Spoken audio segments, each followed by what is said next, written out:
आता उघडलं तर तसं अर्ध ठेवलं होतं मी असं.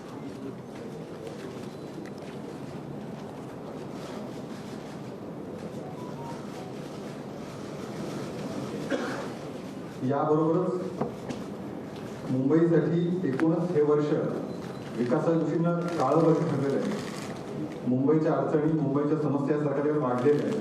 त्यानिमित्त अतुल भातखळकर, मंगळपाल दोळाजींनी दिलेली पुस्तिका त्याचे प्रकाशन माननीय देवेंद्रजी करावांना विनंती करतो.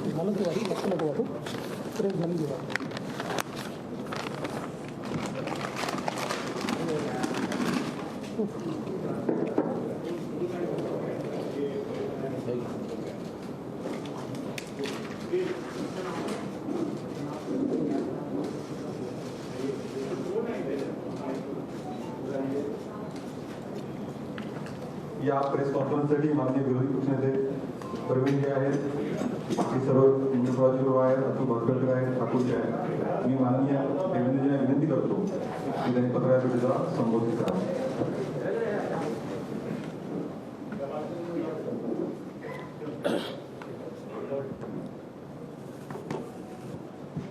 आपल्या सर्वांचे या पत्रकार परिषदेमध्ये मी स्वागत करतो.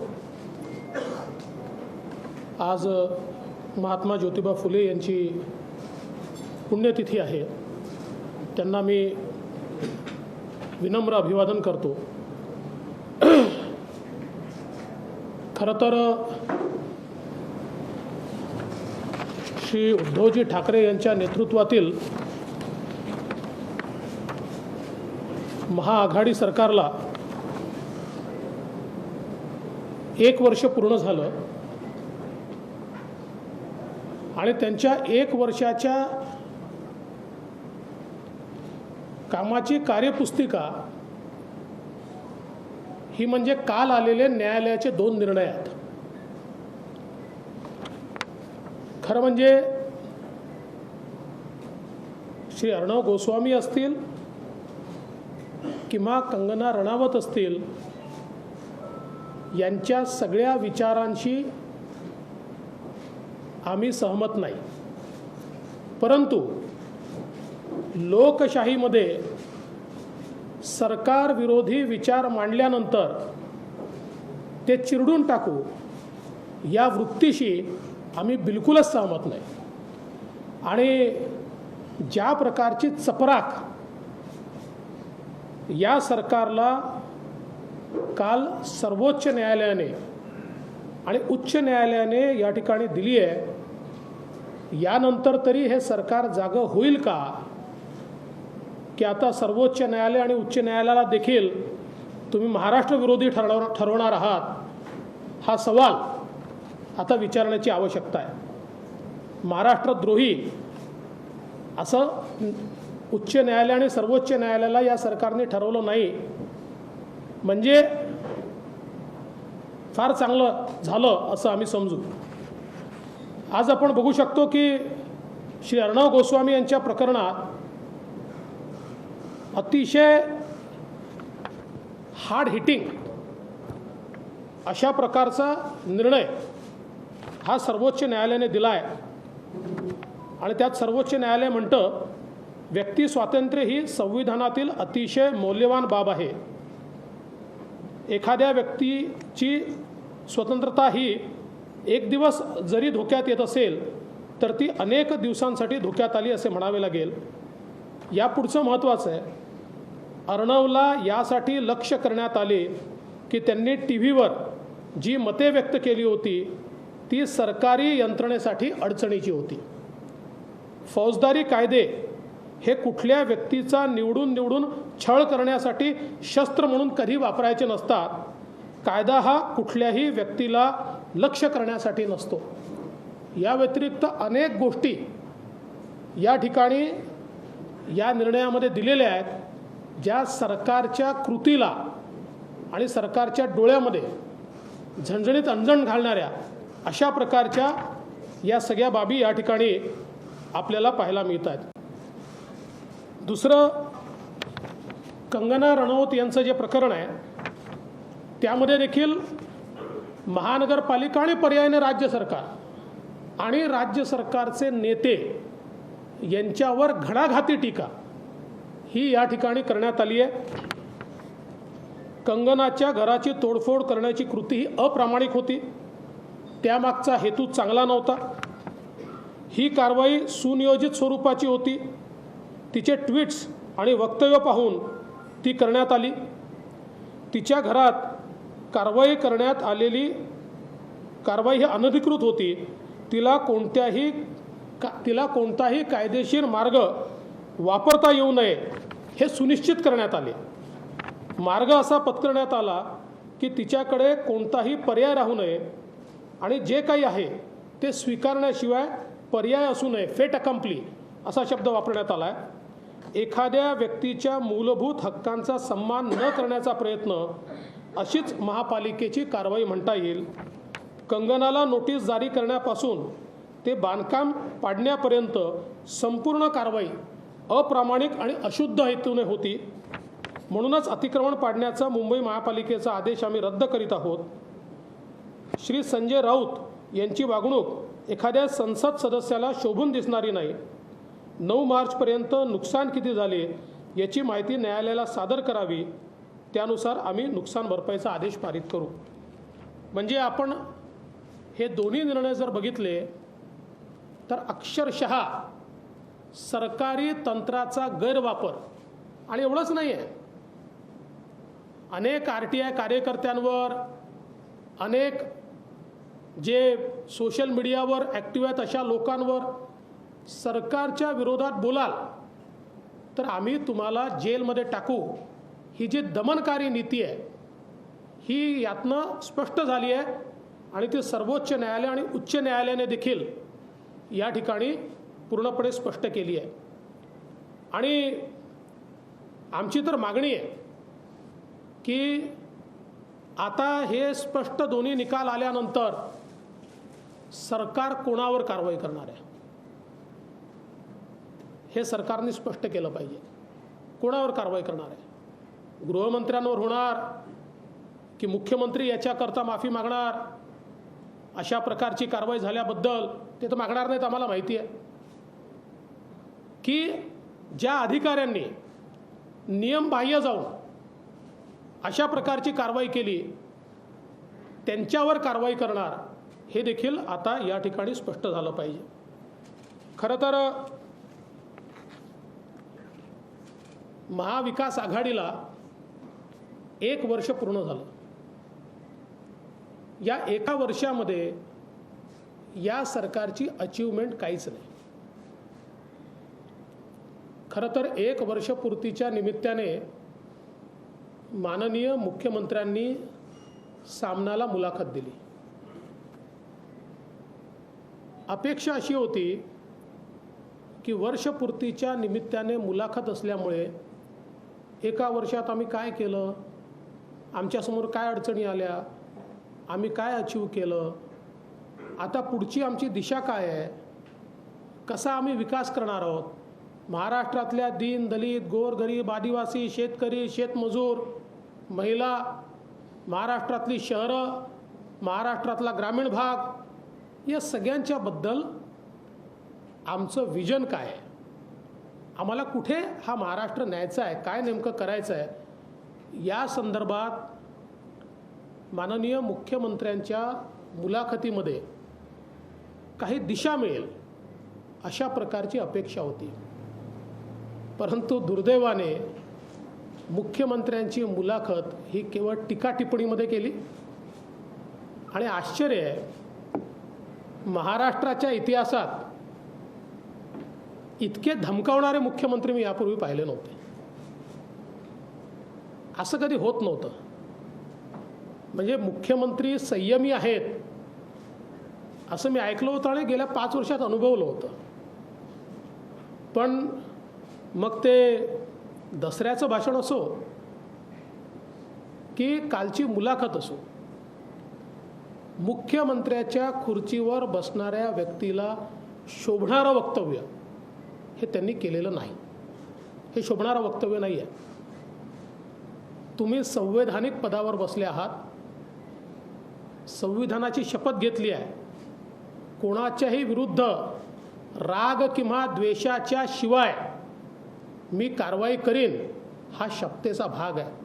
अनुराग या द्वेष के बिना, राग किंवा द्वेषाच्या शिवाय ही जी शपथ घेतली आहे, या शपथेचं पालन करताना कुठेही मुख्यमंत्री दिसत नाहीत.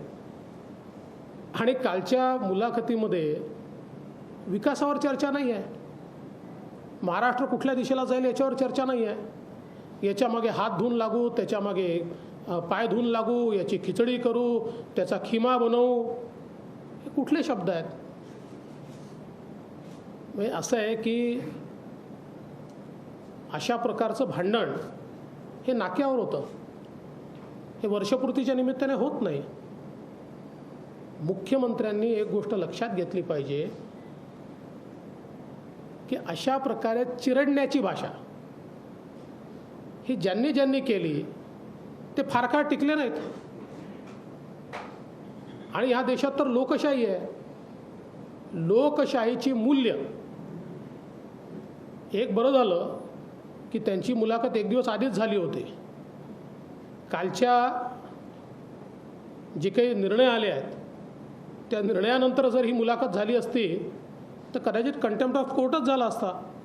कारण सर्वोच्च न्यायालय आणि उच्च न्यायालय तुमच्याबद्दल इतकी जबरदस्त टिप्पणी करते आणि तुमची मुलाखत तीच आहे.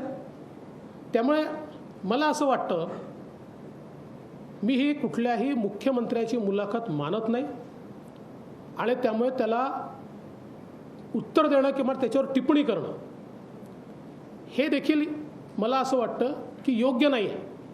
कारण ती त्या लायकीचीच नाही आहे, ती त्या लायकीचीच नाही आहे.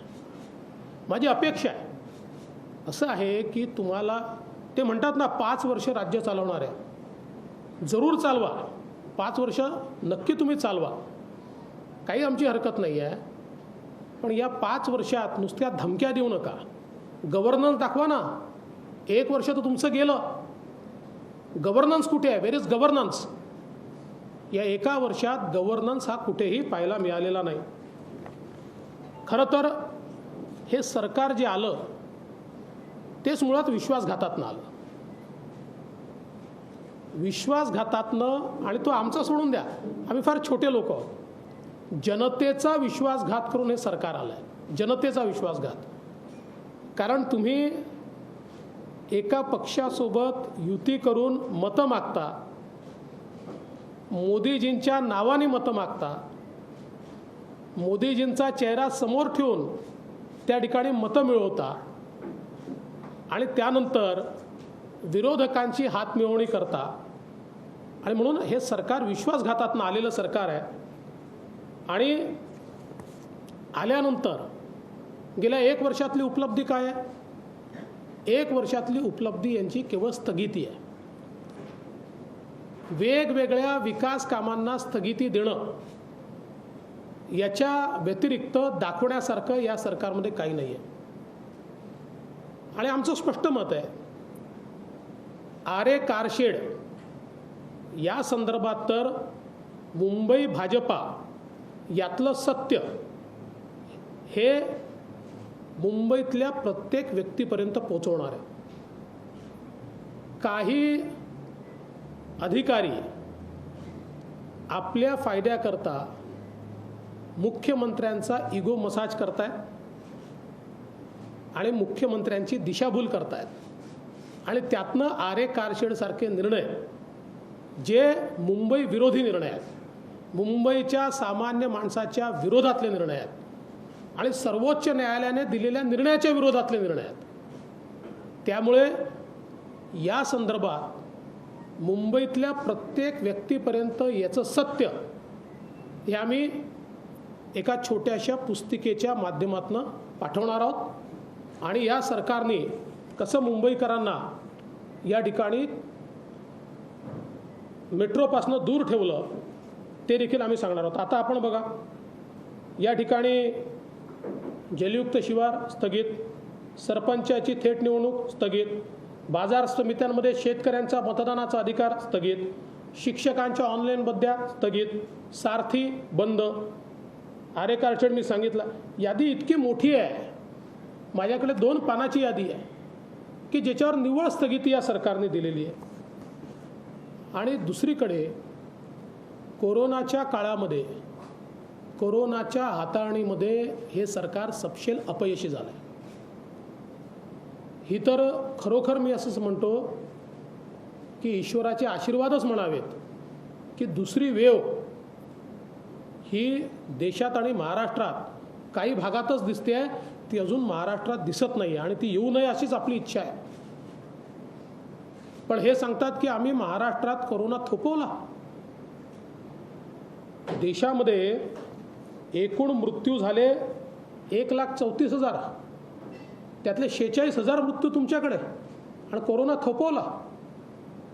देशातल्या सर्वात जास्त कोरोनाचे पेशंट्स हे महाराष्ट्रात आणि कोरोना थोपवला. काय अवस्था आपण महाराष्ट्राची आणि मुंबईची बघितली. रस्त्यावर तडफडून मरणारे लोक आम्ही बघितले. एकेका बेडवर मेलेला व्यक्ती आणि पेशंट झोपलेला आम्ही बघितला. 3-3 दिवस लोक मेले पण कोणाला पत्ता नाही आम्ही बघितलं. 7-7 दिवस शौचालयात त्या ठिकाणी डेड बॉडी पडली आहे, कोणी लक्ष द्यायला तयार नाही हे आम्ही बघितलं.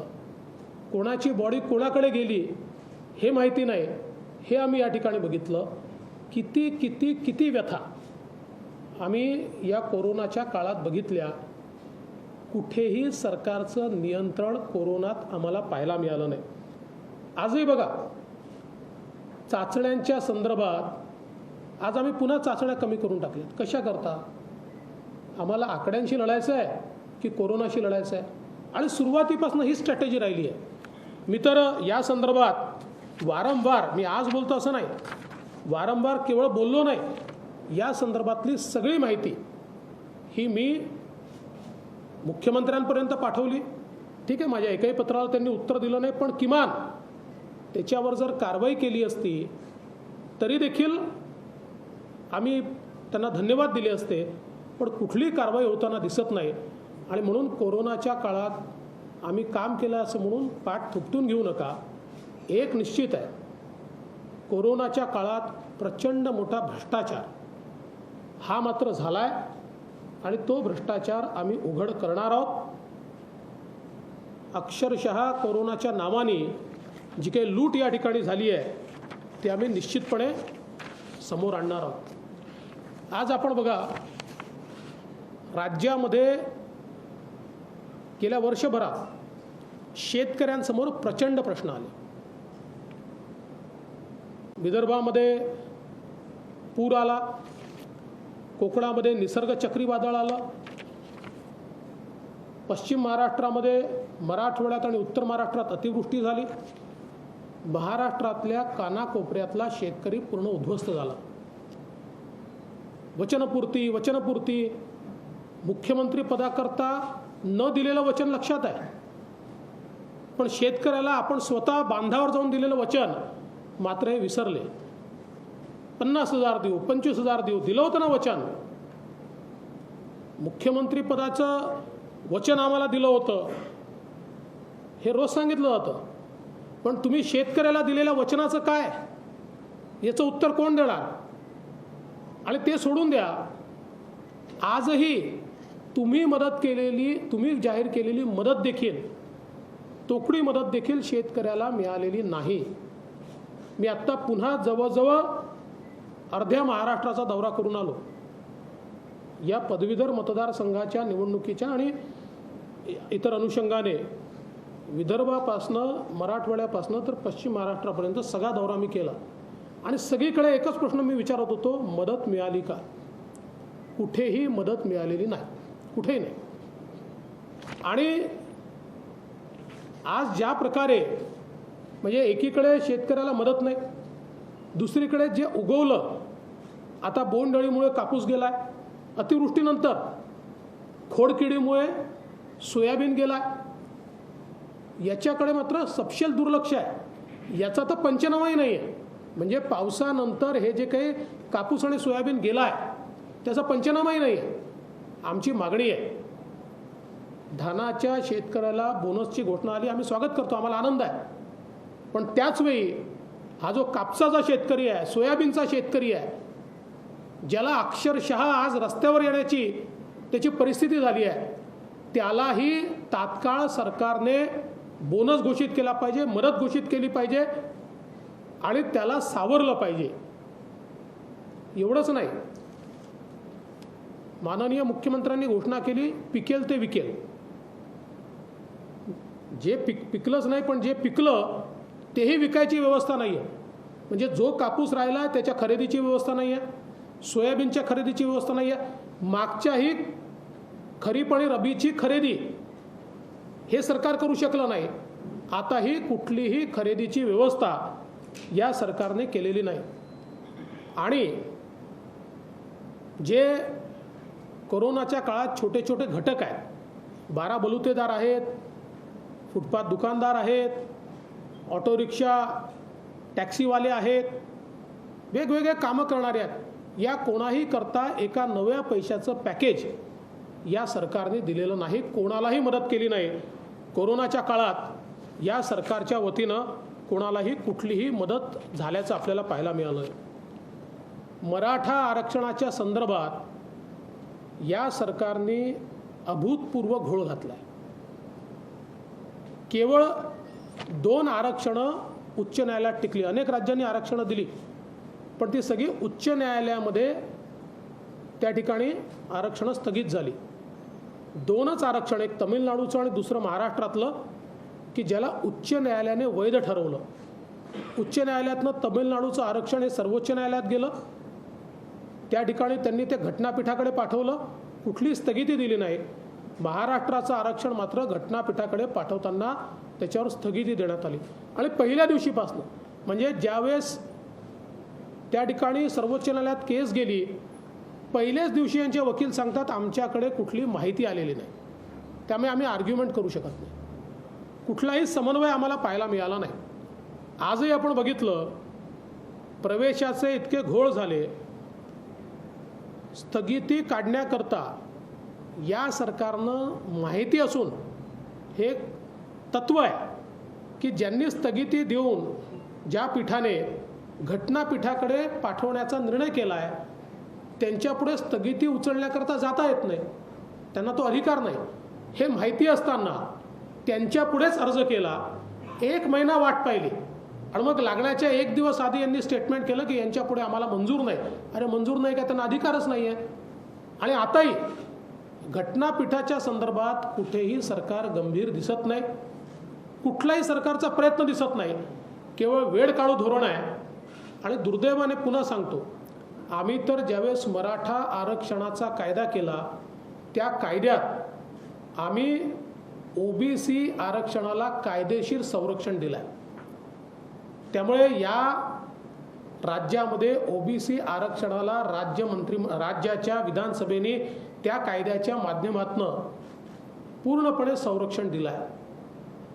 अशा परिस्थितीत सत्ता पक्षातलेच काही नेते या बाजूने आणि त्या बाजूने जाणीवपूर्वक या ठिकाणी स्टेटमेंट्स देऊन मराठा समाज आणि ओबीसी समाजाला अमोरासमोर आणण्याचा प्रयत्न, ओबीसी समाजामध्ये घबराट तयार करण्याचा प्रयत्न, कुठल्याही परिस्थितीत ओबीसी समाजाच्या आरक्षणाला धक्का लागूच शकत नाही, तो कोणी सहन देखील करणार नाही.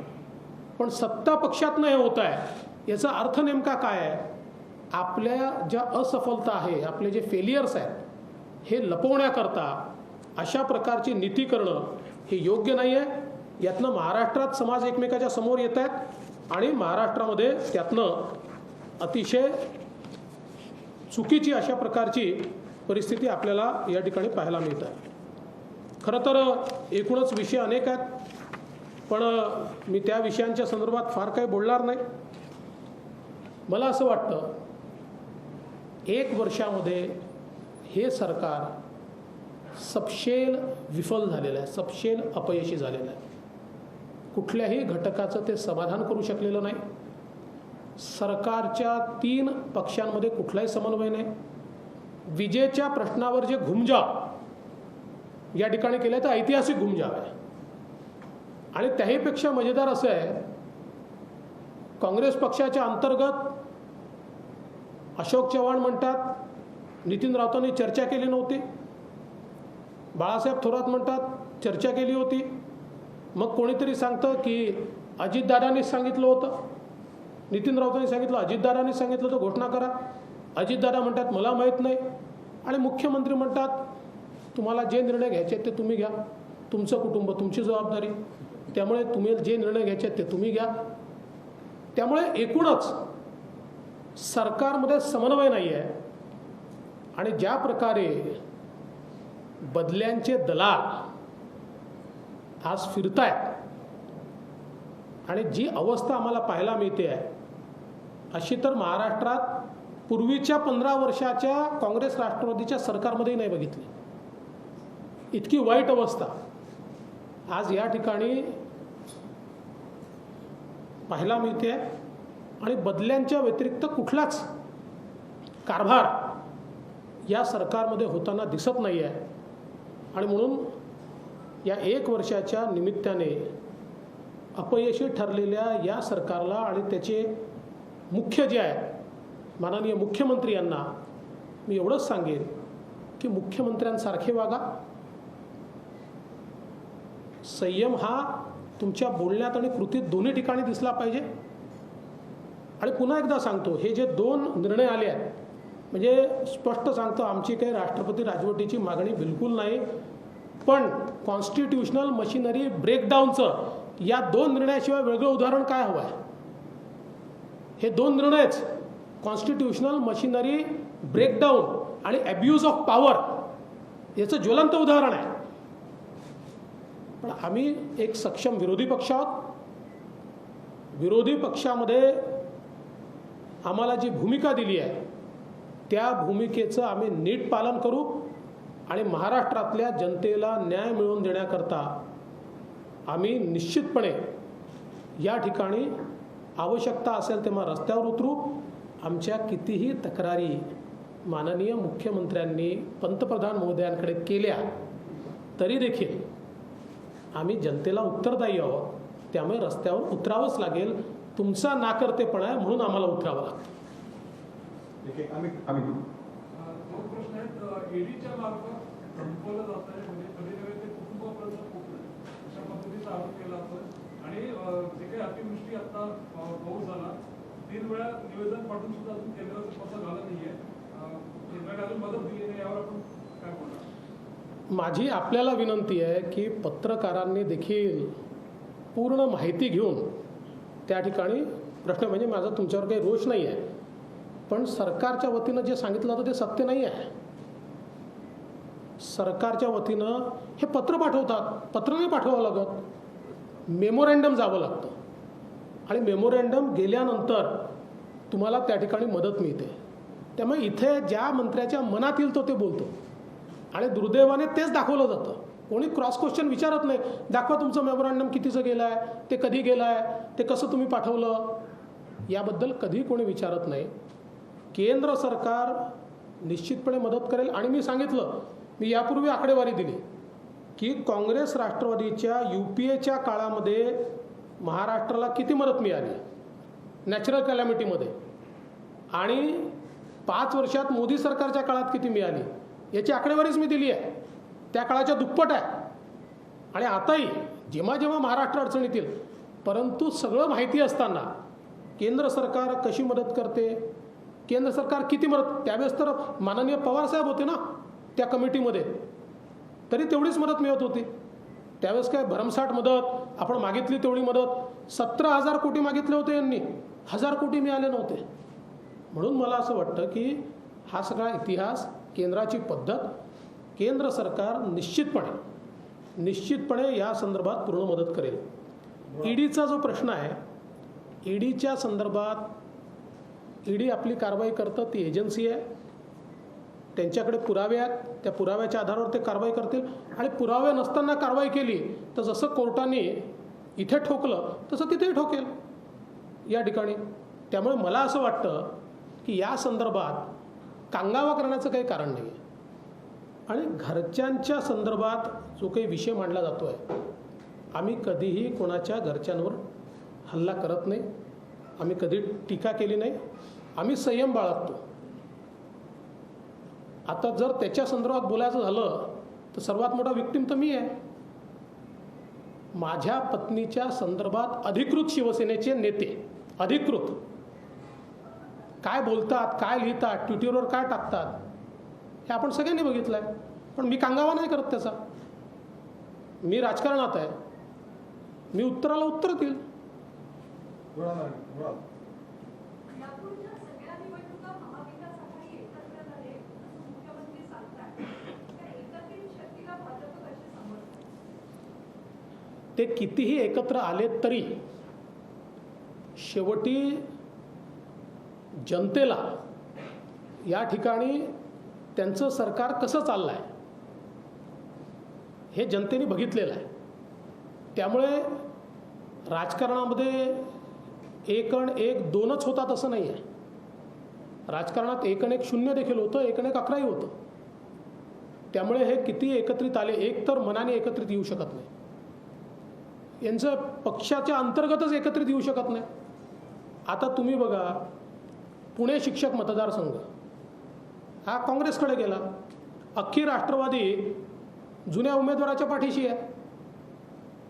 तीच परिस्थिती इतर ठिकाणी देखील आहे. त्यामुळे हे अनैसर्गिक युती आहे, नैसर्गिक युती नाही आहे.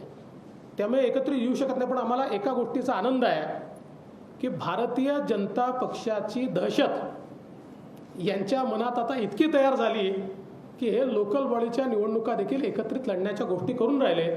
आमची शक्ती वाढते. दिनेश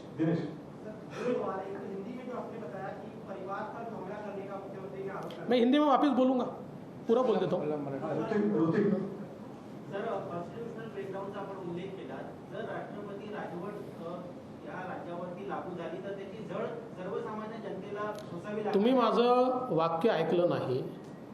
हा प्रश्नच विचारला नसता. मी म्हटलं राष्ट्रपती राजवट लावण्याची आमची मागणी नाही. पण जनतेसाठी तुम्ही ती मागणी करणार आहात का? मी ऑलरेडी सांगितलं आहे की this qualifies about constitutional breakdown and abuse of power, पण आमची ती मागणी नाही. राहुल सर, वर्षभरात एकंदरीत सगळं महाविकास आघाडीचे काही निर्णय असेल बघितलं तर पवारांची भूमिका, शरद पवारांची भूमिका ही काय कन्फ्युजिंग राहिलेली आहे. काही चांगलं होत असेल तर त्याचं क्रेडिट राष्ट्रवादीला कसं मिळेल किंवा पक्ष बांधणी या सगळ्यावर. तर एकंदरीत या वर्षभरात तुम्ही कसं बघताय, या तिन्ही पक्षांमध्ये सर्वाधिक जास्त नुकसान जर कोणाचं झालं असेल तर तुम्ही कसं बघताय?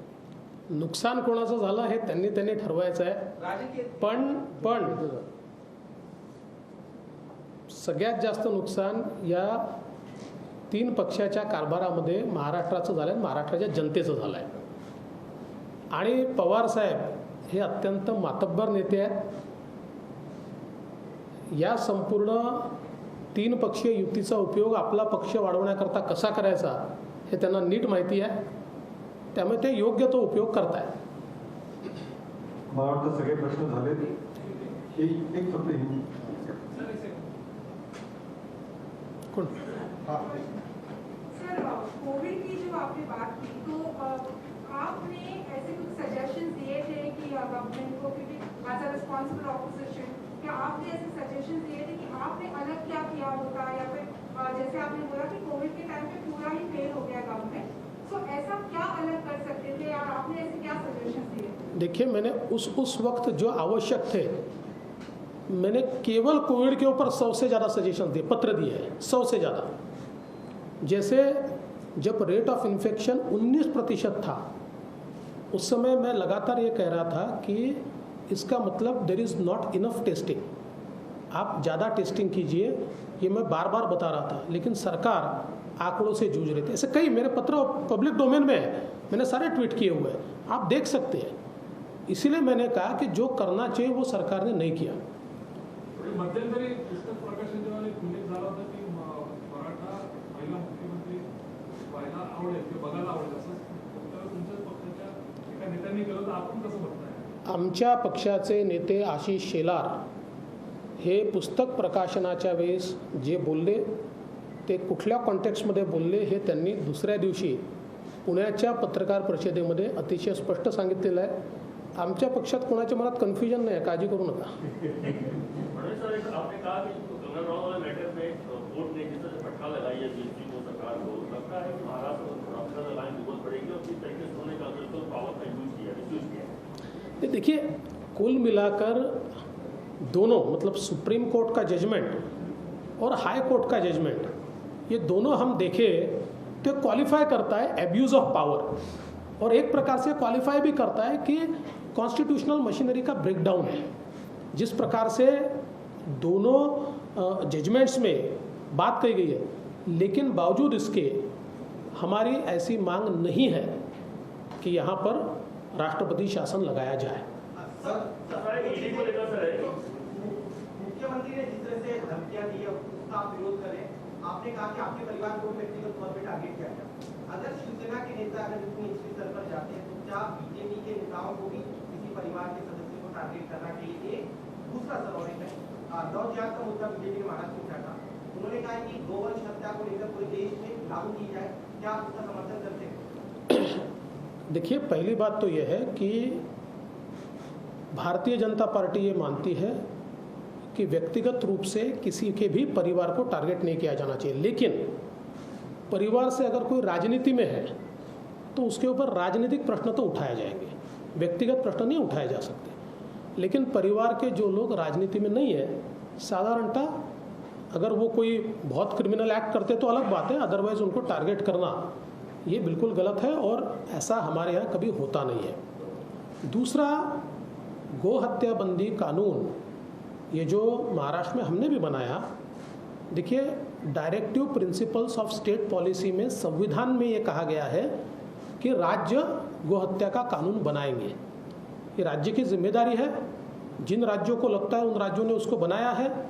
और मुझे आश्चर्य लगता है, देखिए परिस्थितियाँ कैसी बदली है कि आजकल संजय राउत साहब कहते हैं बिहार कानून बनाएगा तो महाराष्ट्र कानून बनाएगा, और मुख्यमंत्री जी कहते हैं कि बंगाल ने जो किया वो हम करेंगे। तब बिहार और बंगाल का फॉलो करना पड़ेगा महाराष्ट्र को, तो ये तो बड़ी महाराष्ट्र की शान बढ़ रही है भाई साहब। सर, काल उद्धव ठाकरेंनी म्हणजे एकंदरीत वर्षभरातली शिवसेनेची बदलली भूमिका, जसं की लव जिहादचा कायदा एमपीमध्ये होतोय, काल त्यांनी असं म्हणले की भाजपचं हिंदुत्व आता बदलले, एकंदरीत शिवसेनेची आतापर्यंतची भूमिका आणि या सगळ्या संदर्भात भाजपचं हिंदुत्व बदललेलं नाही, तुम्ही हिंदुत्व सोडलाय। आणि काय शब्द आहे हो, हिंदुत्व काय धोतर आहे का सोडण्याकरता? असं हिंदुत्वाबद्दल बोलू शकता? आणि मग हिंदुत्व जर धमन्यांमध्ये वाहतं तर स्वातंत्र्यवीर सावरकरांना रोज शिव्या देणारे आणि तुमच्या सत्तेत असताना या महाराष्ट्रामध्ये त्यांच्या विरुद्ध लिहून अतिशय खालच्या स्तरात त्यांच्याबद्दल लिखाण करणारे त्यांच्या मांडीला मांडी लावून बसताय, हे तुमच्या धमण्यातलं हिंदुत्व।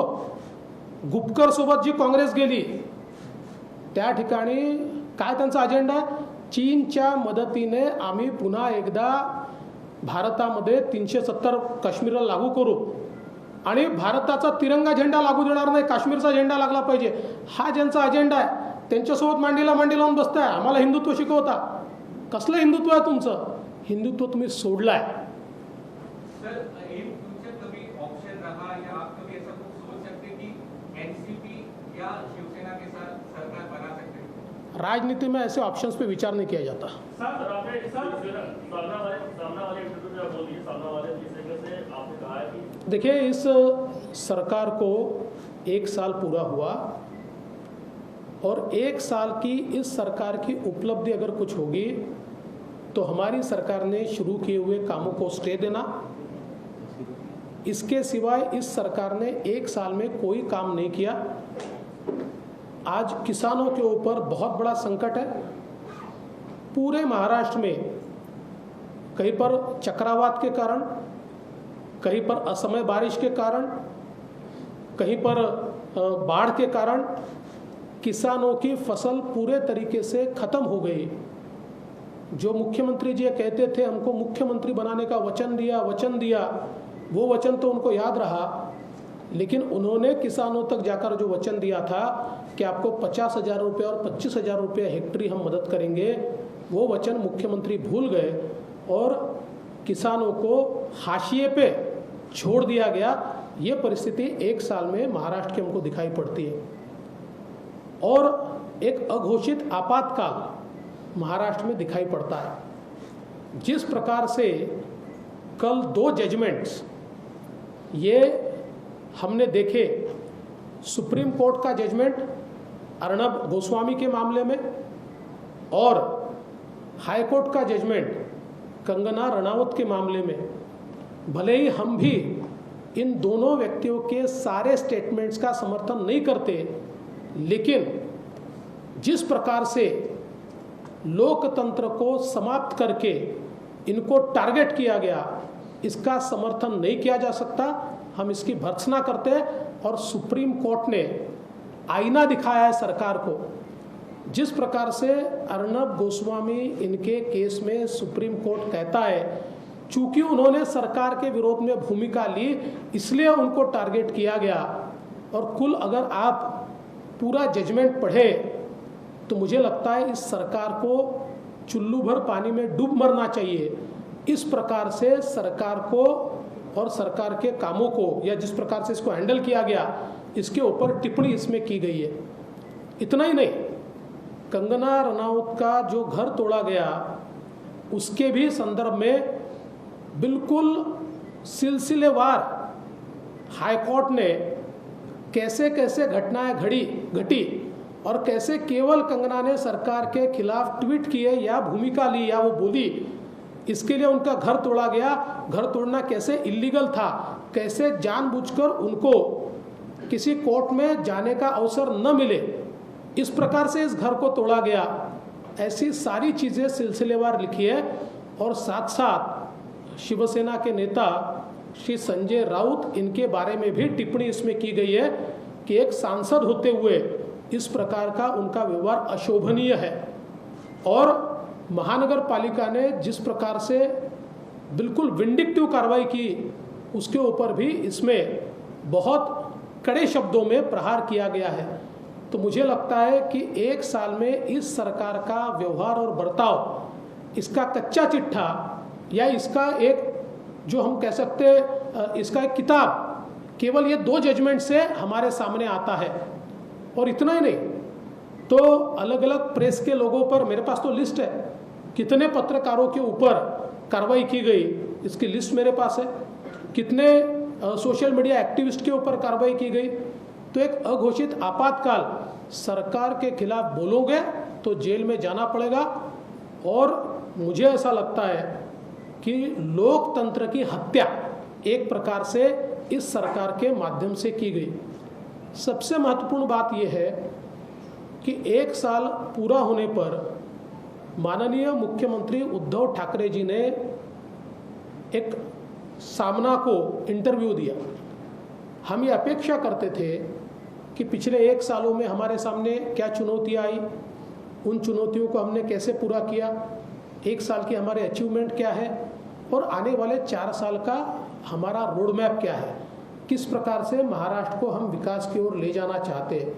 ऐसी सारी चीज़ें इस इंटरव्यू में वो बताएंगे, क्योंकि मैं भी मुख्यमंत्री था, मेरे पहले भी थे अलग अलग राज्यों के मुख्यमंत्री, मैंने देखे जब उनका 1 साल पूरा होता है या कोई भी साल पूरा होता है तो इस प्रकार से वो क्या किया ये बताते हैं और क्या करेंगे ये बताते हैं। परंतु हमारे मुख्यमंत्री जी का इंटरव्यू पहले से लेकर आखिर तक केवल धमकियां देने में समाप्त हो गया। वो केवल धमकियां दे रहे थे, विरोधकों को दे रहे थे, अन्य लोगों को दे रहे थे। मुझे बड़ा आश्चर्य लगता है, मुख्यमंत्री की कुर्सी पर जब आप बैठते हो तो आप जो शपथ लेते हो, शपथ में शब्द है अनुराग या द्वेष के बिना, ऐसा एक शब्द है। तो अनुराग या द्वेष के बिना हम सरकार को चलाएंगे, सभी को समान न्याय देंगे, इस शपथ को भूल गए। और एक भी डेवलपमेंट की बात पूरे इंटरव्यू में उनसे हमको देखने को नहीं मिली। जिस प्रकार का बयान, जिस प्रकार का वक्तव्य वो कर रहे हैं, मुझे ऐसा लगता है कि ये किसी भी मुख्यमंत्री को शोभा नहीं देता। हमारी अपेक्षा है, वो कहते हैं हम 5 साल सरकार चलाएंगे, जरूर चलाइए, अगर आपसे बनता है तो आप 5 साल चला लीजिए, पर गवर्नेंस तो दिखाइए। धमकियों के भरोसे थोड़ी स्टेट चलता है, धमकियों के भरोसे थोड़ी राज्य चलता है। तो गवर्नेंस के नाम पर 1 साल ज़ीरो है। और इसलिए मुझे ऐसा लगता है कि सरकार ने लोगों की अपेक्षाओं को भंग किया है, लोगों का विश्वासघात किया है। सर, आपकी पार्टी के कुछ नेता लगातार कह रहे हैं कि अगले 2 से 3 महीनों में महाराष्ट्र में बीजेपी की सरकार बन जाएगी। देखिए, उसके ऊपर मैं जवाब दे चुका हूँ। सर, आज संजय राउत ने एक कार्टून पोस्ट करते हुए सीबीआई और ईडी को कुत्ते के रूप में दिखाया। आप इस तरह की देखिए, मुझे ऐसा लगता है कि कुछ लोगों को सीख नहीं मिलती, क्योंकि देश के न्यायालय जब आपके व्यवहार के ऊपर कोई टिप्पणी करते हैं तो कम से कम उसमें से सीख लेनी चाहिए। पर कुछ लोग ऐसे ही होते हैं, वो सीख नहीं लेते हैं, उनसे क्या अपेक्षा करेंगे। शेवटचा उसमें कई सारी मुलाकातों का जिक्र है और सिलसिले में मुलाकातों में आपकी और शरद पवार जी की मुलाकात है, तो उसमें रेफरेंस। देखिए, मैंने उनकी किताब अभी पढ़ी नहीं है। उनकी किताब में जब पढ़ूंगा तो उसके ऊपर जरूर बोलूंगा। लस उपलब्ध झाली तर महाराष्ट्रासारख्या सर्वाधिक प्रभावित राज्यात ती कशा प्रकारे ॲडमिनिस्टर करायला हवी? नाही, मला असं वाटतं की एक त्याची नॅशनल स्ट्रॅटेजी बनते आहे आणि त्या नॅशनल स्ट्रॅटेजीच्या अंतर्गत कुठले घटक पहिले, कुठले घटक नंतर, असं एक त्याची जी स्ट्रॅटेजी आहे, त्या स्ट्रॅटेजीप्रमाणे या ठिकाणी ती जी काही लसीकरण आहे ते होणार आहे। आपल्याला केवळ एवढंच लक्ष ठेवावं लागेल की अशा परिस्थितीमध्ये काही लोक अशा लसीचाही काळा बाजार करण्याचा प्रयत्न करतात, काही लोक आउट ऑफ द वे जाऊन ती मिळवण्याचा प्रयत्न करतात। सगळ्यांना लस मिळणार आहे, त्यामुळे अशा प्रकारची घटना कुठेही होऊ नये। जो काही प्रोटोकॉल सरकारने ठरवला असेल, कदाचित पहिल्यांदा डॉक्टर्सचा ठरवला असेल किंवा जे काही हेल्थ वर्कर्सचा ठरवला असेल, त्या प्रोटोकॉलप्रमाणेच ती मिळावी। एक छोटासा कार्यक्रम म्हणजे कालच टीव्ही जर्नलिस्ट असोसिएशनची निवडणूक झाली आणि त्याच्यामध्ये काही जिंकून जे आहेत त्या उपस्थित आहेत। मी मान्यवरांची विनंती करतो की त्यांनी त्यांचा सत्कार करावा। विनोद जगदाळे, अध्यक्ष। सगळं बोलतो।